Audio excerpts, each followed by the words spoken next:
Yo, what's up? Here's a review for Atlanta Season 3, Episode 9. This episode is called Rich Wigga, Poor Wigga. Now, this episode is basically a young kid who's half white, half black, or at least biracial, I think. The episode's in black and white, so you couldn't really see how biracial he was, but he has straight hair and stuff.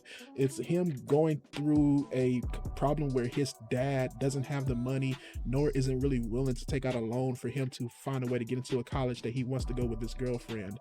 He goes to school, shares the issue with them, then finds out that a guy comes to school who wanted to donate a shit ton of money to get all the kids in the senior class to go to college, but there's a caveat: he's only sending the black kids. This young man now has to figure out his way into college as far as getting the money from him and trying to use his blackness, which he's been kind of hiding for the most part, in order to get there. This episode was actually a pretty good one for me. I haven't been into the anthology episodes of Atlanta. They've been very hit and miss, and mostly miss for me. I've liked the episodes that actually involve the characters of Atlanta a lot more, but this episode I actually really enjoyed.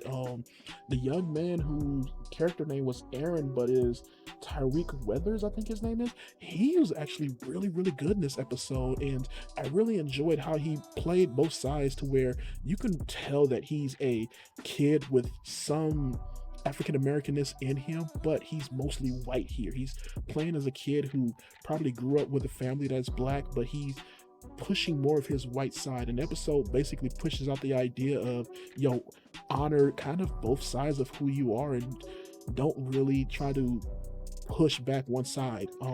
I thought, like I said, the black and white stuff in this episode made it really well done, because you couldn't really tell who he was. In fact, that if he really had any black in him, you had to really kind of take a real hard look at him. Also like how the episode got into where you had the dude, what's his name, Kevin Samuels, I think his name is. Let's see.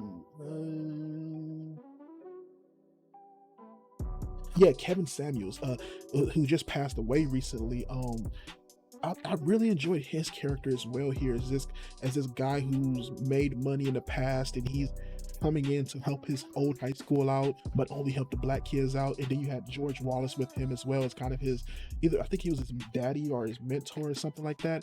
But they were really funny, especially when they're interrogating Aaron and trying to see if he's going to get the scholarship or not, and just going through all this stuff, then not giving it to him once they're done with the interrogation. And then I enjoyed Aaron as well, as he's pissed off about it. His girlfriend is leaving him. He's not getting into a good things with his dad, who doesn't want to even get a loan for him. And he ends up just having to say F it, and basically he goes to try to burn down the school, and another young black kid who's African comes up to burn it down as well, but he gets to a conflict with him. The African kid's flamethrower, which the whole thing is off of that he's playing a video game against other black kids, and they've been cussing him out and going at him the whole time, and he's using the flamethrower in the video game. So they get at it, and the African kid is like having the same issue, because they won't let him in because he's not African American, he's African. And the black kid basically throws the flamethrower and tries to kill the little white boy. It ends with the police coming, arresting the African kid, but the African kid actually gets a grant to college because he showed, I guess, what they call initiative. But yeah, this episode was really fun, man. I wasn't expecting to enjoy it as much as I did. Like I said, the whole thing with the, the anthology stuff, I haven't really been enjoying, but this one actually worked a lot, and I actually enjoyed it a good amount. I would probably say a 3.5 out of 5 stars for me. I enjoyed it. Pretty good episode. I'm out. Peace.